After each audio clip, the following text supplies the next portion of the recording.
Okay, I want to do a recap of what we've covered using Photoshop in these last few weeks. Firstly, I'm using the current version of Photoshop. We're on an old version on the college. Now, let's say we want to work at an A4 image. Let's make a new file, and I want to set it for print. A4 is a paper size, I think we know that. And I want it to be, I think I'm going to use portrait. If we wanted it landscape, which is kind of the horizontal aspect, we would use that one. But I'm going to hit create,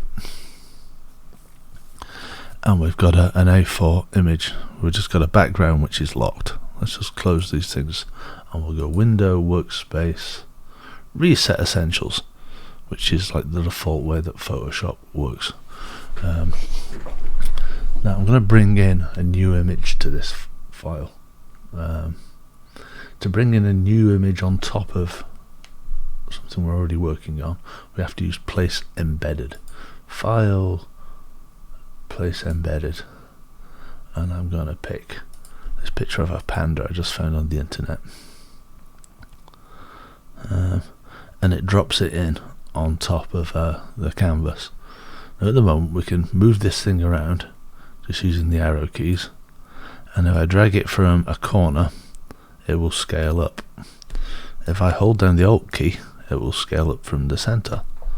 So I can just position this where I want it to be and click the tick, and now we've got a picture of a panda on top of a white background. You remember I showed you the pieces of plastic laminates explaining layers. Now what I would like to do is make the paper kind of disappear. So to do that I'm going to do a levels adjustment. So I'm going to click on levels down here, and I think I'm going to pick this light. It's like an eyedropper. Now if I click this and then click on the page a couple of times, can you see it's kind of dropped the paper image out of it, which has left us with like a nice clean image as a starting point. Now this is a histogram. It's used for just adjusting the color levels of the image. We've got the dark tones, mid-tones, and the highlights. Let me just apply, let's just merge, no, ignore me.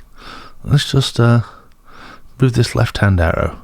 Can you see it's darkening the dark bits of the image until we go way too far? I'm just going to darken that. I'm going to adjust the mid-tone arrow, and I'm going to adjust the highlights. See the highlights, if I turn it up it just ruins the whole image.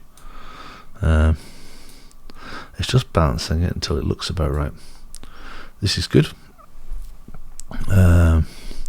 Next thing I'm going to do is create a new layer. In old Photoshop it looks like a post-it note. In new Photoshop it's just this little plus icon down here. So I'm going to hit plus to make a new layer, and you can see if we turn off all the other layers we've got this kind of transparent background going on here. We'll turn them all back on for the time being. Right, we need to load the brush I shared in Teams, and to do that you go File, Open, and we're going to go Brushes and hit Open. Now, I've already got these loaded into mine, so I'm not going to load it in a second time. To find the brushes we're going to click on this arrow just to the right of this thing, and we're looking for let me just close some of these because we've got hundreds of brushes open. Let's stick that in the bottom, and what we're looking for is Dan Watercolour Simple, and it should appear like this. There are little arrows next to each of these, so we click that, we can see my two brushes. The reason I've made this Watercolour Simple is because when you start looking through the brushes you end up with thousands and thousands of them, and it just ends up confusing. So I'm just going to select down watercolour paints here. Right, I know I can click on the desktop to get back to it, and I should have the brush selected, and you should be able to see my brush kind of floating over the panda's head here. If I use the up and down square brackets to the right of P on the keyboard, I can make this brush bigger or smaller. You can also adjust the size by adjusting size up here. You see the numbers going up and down. Just click back here, but I prefer to use the shortcut square brackets because it's a little bit easier. Right, I'm gonna pick my colour from swatches, because we've got a colour picker with different ways of viewing this.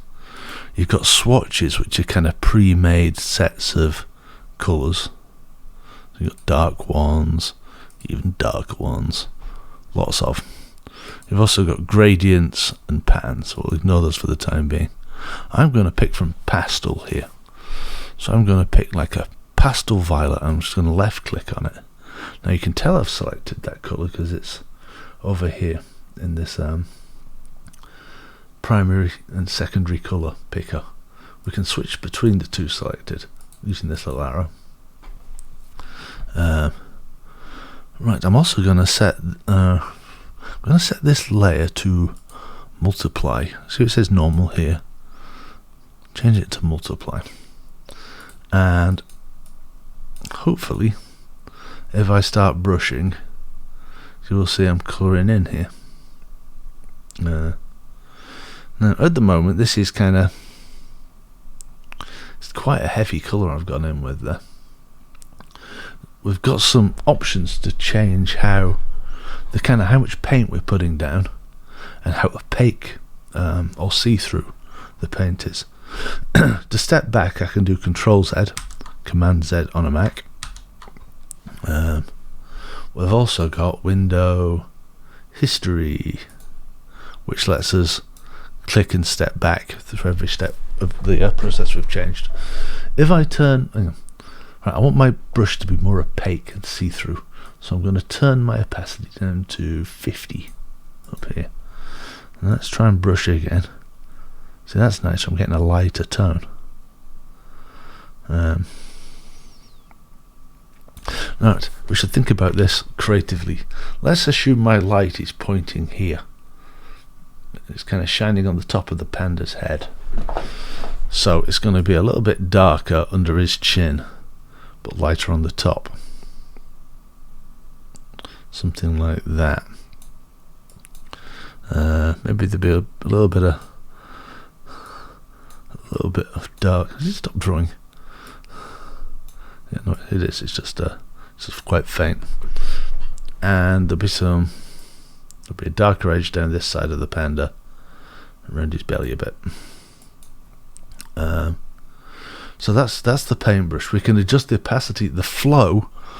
These controls were kind of based on an airbrush, which is the thing which sprays paint. So if you turn the flow up, it's putting a lot of paint down at a time. So if it's at a, let's just show you. If I set the flow to 100 and start painting, it's putting that much paint down. If I turn it down to 50 and do the same kind of line, see, we've got less. And if I turn the flow all the way down to 1 and do the same line, see, there's barely any paint happening at all. In fact, you can't see it. Yes, it's much lower flow there. Right, the next brush I want to show you is the watercolor blend brush.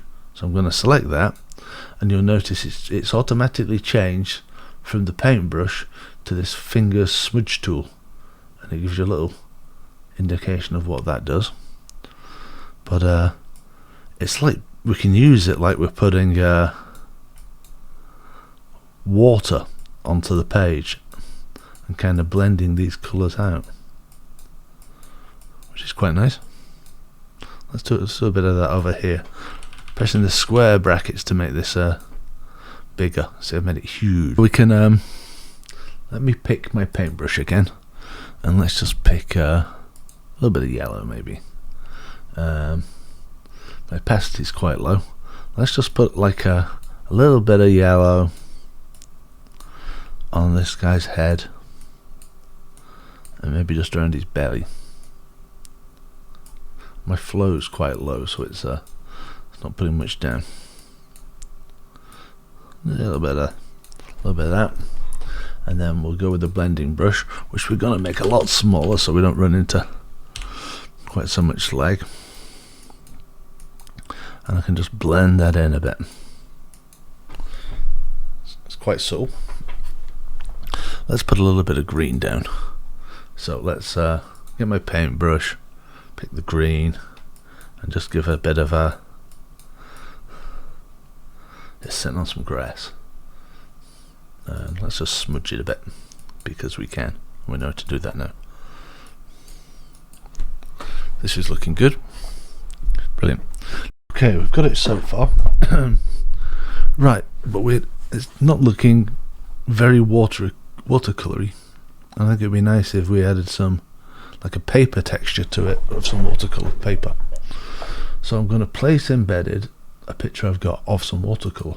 File, place embedded, white paper, stick it on the top.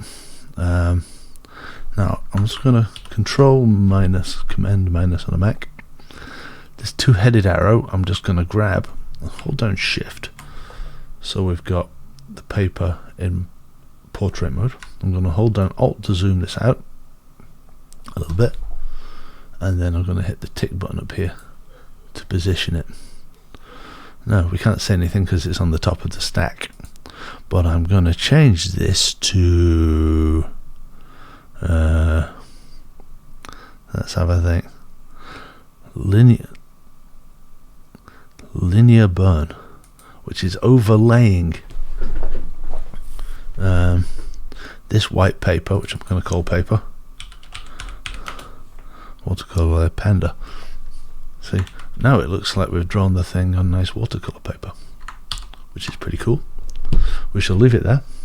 Thank you for watching. Panda waves, bye.